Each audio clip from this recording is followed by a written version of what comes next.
ng pressure. Sobra, kung nakakangiti lang ako ngayon, pero grabe din yung pressure na parang bakit kami yung nauna? 'Di ba?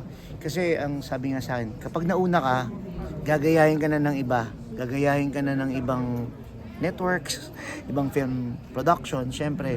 Kaya buti na lang nauna sa GL Wave ang Viva Films. Syempre, yan, naisip na ni Boss Vic yan siguro last year pa. Kailan kanya sinabihan? Last year nag-uusap na po kami. Sabi ko, boss, gawa tayo ng ng So isang... it's your idea. Hindi po, idea niya talaga niya yan. Idea niya talaga na mag-erotica. Ibalik ang genre ulit. Kasi nga, feeling ko Pero baka in na... fairness, hindi naman ganun grabe. Opo, Napaka-tame pa. tame, tsaka artistically done. Palabas ba kayo sa SM? Yes po, SM.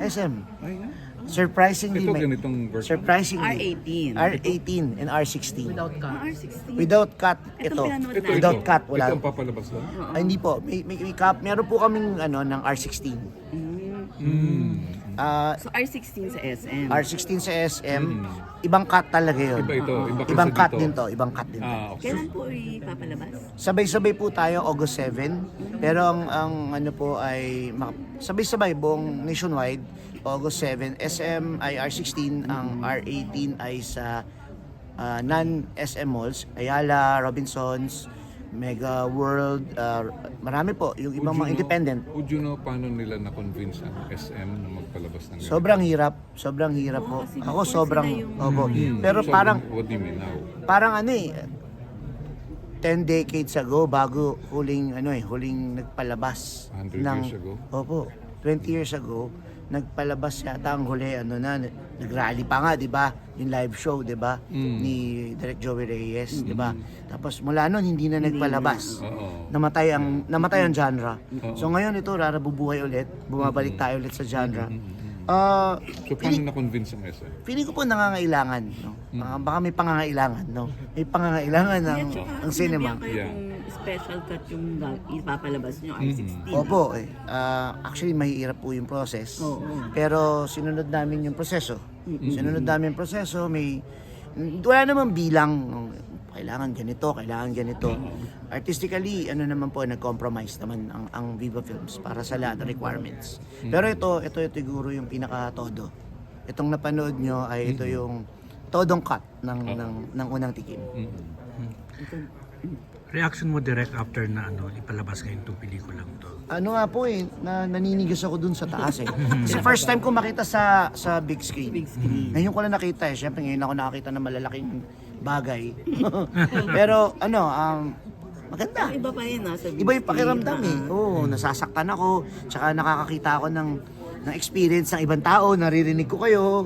Naririnig ko First yung... time mo ba sa big screen? Ay, hindi naman po. Ako din po ganitong yung sexy, ako no? din po yung nag-start. Nag-try mag-start before pandemic, yung Adan. Big Adan, screen? big screen. Cindy Miranda and Renz Canyo. Matagal na R18 ba yun? ano po yun?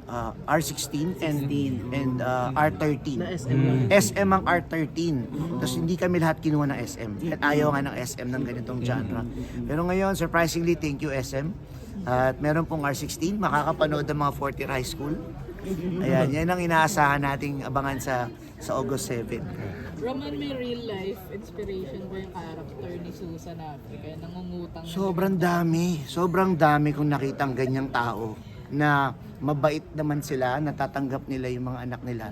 Pero sobrang toxic nung relationship nung anak Right dito. sa nanay. At tapos kaya din na napupunta rin doon yung bakit ganun yung anak, no? Bakit ganun din yung anak. Ganda nung character ni Tita Susan, no? Ako gustong-gusto, favorite ko. Bago pa mag-unang tikim, nag-usap na kami ni Susan Africa. Dapat maging nanay ka ni Angelica. Uunahan ko na siya kasi dapat siguro kung nabubuhay pa si Tita Jacqueline, baka Jacqueline Jose or di ba? Nandito pa si Miss Jane, di ba? Pero sabi ko, Tita Susan, magkikita rin kayo kasi nagkatrabaho na sila ni Miss Jacqueline eh. Oo, eh. Sabi ko kailangan ma-meet ni Angelica ang isang malaking artista na sila sa acting, no? Labanan sila sa Ano acting. sasabi mo? Parang mauhusay. Ang husay. Umahusay yung dalawa. Ang husay. Parang sabi ko nga, Kinabayan mo ba direct? Sobra po, sobra. Tsaka ano to handpick yung mga yan eh. Handpick yan ni boss.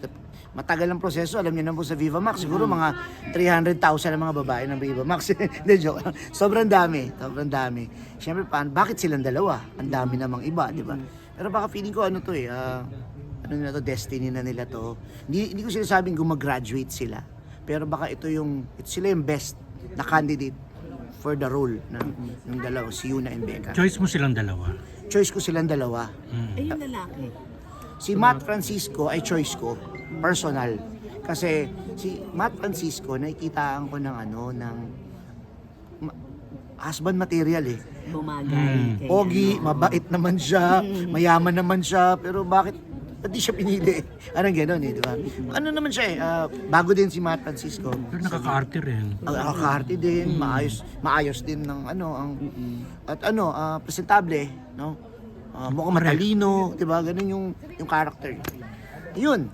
Direk, pag pinanood mo to, parang, ay, ginanahan si Direk. Ang ganda ng cinematography, Oo, ang ganda yun ng pa, paglapat cinematography. ng musika, yung mga artista, inalagaan talaga na umarte. Ano masasabi mo dyan?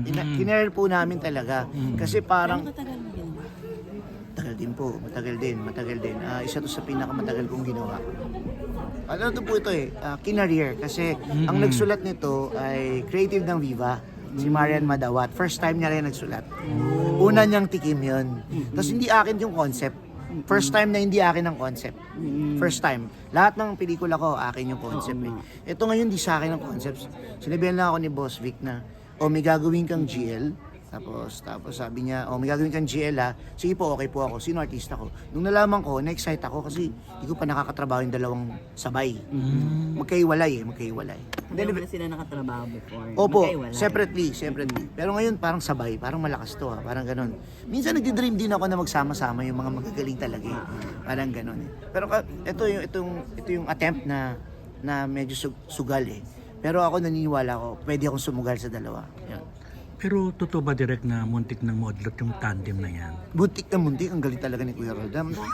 Siyempre, ang daming kwadra sa Viva, siyempre. May iba't ibang kwadra yan. Hindi naman, sabi ko nga, ang daming Viva Max sa artist. Siyempre, lahat gusto maging Rob Ginto at maging pumunta dun sa pwesto nila dalawa. Pero kasi si Boss Vic, firm. Angelique ang tayo, tsaka Rob Ginto. Tapos, siguro matagal yung process, mga 2 weeks din yan. Di-disclose eh, pero 2 weeks din niya na, dapat si ano na raw. Si ano na daw. So may ganun. may ganun. Pero eventually, natawid naman natin, no? Ginalingan nilang parehas para para maging deserving yung mga roles ni Yuna and Becca. In fairness. Thank you po. Pwede natin continue sa labas. Ay, go. Thank you. Thank you Thank you po. po. Thank you.